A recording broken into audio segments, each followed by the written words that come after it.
X2 is a great device. In fact, according to us, it's the most well-rounded phone under 20k. But with a few minor tweaks, I feel like it could be even better than it currently is.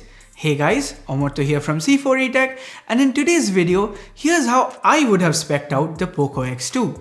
So, if you do end up liking this video, please consider subscribing and turning on notifications by hitting that bell icon.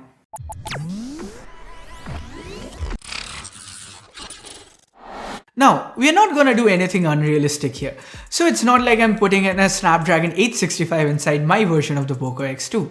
Instead, we are looking at some small changes that I think would make the Poco X2 an even better buy.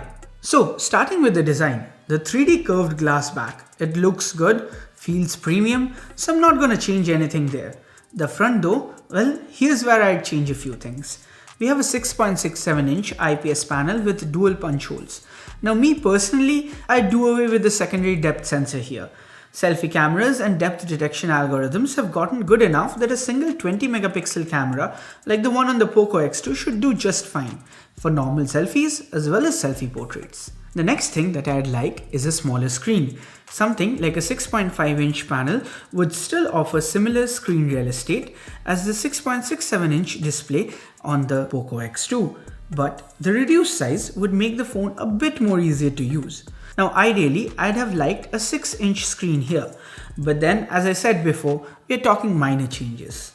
Now the last thing that I'd change is the refresh rate. Yes, 120Hz is the biggest selling point of this phone, but then powering it is a Snapdragon 730G. Now this is a premium mid-range offering from Qualcomm, and since it's a mid-range SoC, it would find it easier to push out 90 frames a second consistently. So the refresh rate, I'd lower it down to 90Hz. The UI would still feel snappy and fluid. I'd retain the higher touch sampling rate though. And since most popular games like PUBG and Call of Duty don't even support frame rates above 60, the screen response times would feel just as fast as before.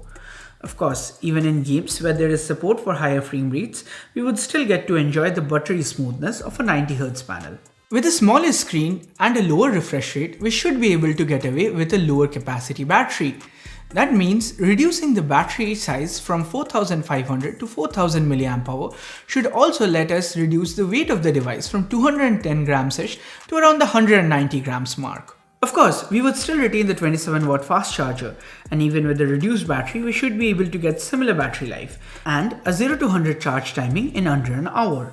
Finally, when it comes to the cameras, we're really happy with the performance of the 64 megapixel primary camera.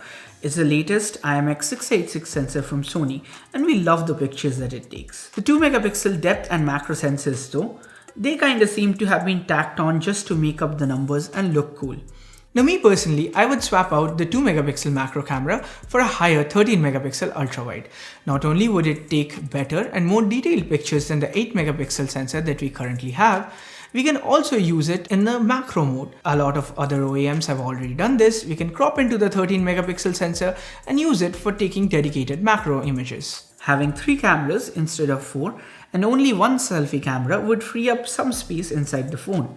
And hopefully we would be able to use that to get a dedicated micro SD card slot instead of the hybrid solution that the Poco X2 now sports. Now, I think Poco could have done all these changes and still kept the X2 at the same 17k price.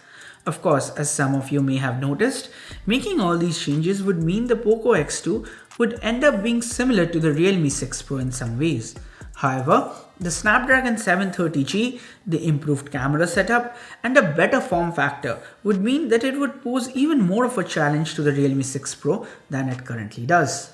Now, if we had a little more budget, adding an AMOLED screen and swapping out the depth sensor with a telephoto sensor would have probably made this the perfect budget phone. But then again, it might have pushed it over the 20k mark. So that's how I would have designed the Poco X2. Agree or disagree? Let us know via the comments below. Also do let us know if you think we should turn this idea into a series. We could take phones from various price ranges, tweak them a little bit, and see if they turn out to be a better buy. As always, if you did end up liking this video, then please like, share, subscribe and all that. Oh, and turn on notifications by hitting that bell icon if you haven't yet. Thanks a lot for sticking around till the end, guys.